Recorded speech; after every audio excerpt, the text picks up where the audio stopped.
Kasako Media, tunaangazia maisha, tunaandika kesho.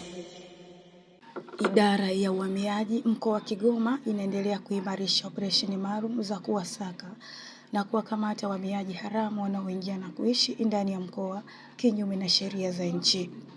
Hatua hii ni sehemu ya juhudi ya Idara ya Uhamiaji katika kudhibiti uhamiaji usio halali na kuimarisha usalama wa nchi. Katika operesheni iliyofanyika tarehe 30 Januari 2026 katika kijiji cha Samwa, kata ya Kidahwe, pamoja na eneo la stendi ya mabasi, jumla ya wahamiaji haramu 59 walikamatwa kwa tuhuma za kuingia na kuishi nchini bila kuwa na vibali halali. Kati ya waliokamatwa raia 45 kutoka Burundi na raia 12 kutoka Kongo, huku raia 2 wakiwa ni wa Tanzania ambao walikuwa wakiwahifadhi raia wa kigeni.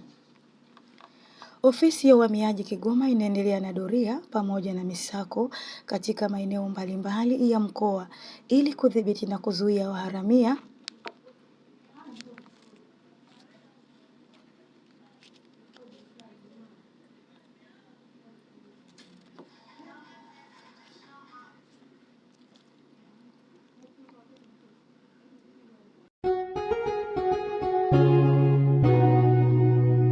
Kasako Media, tunaangazia maisha, tunaandika kesho.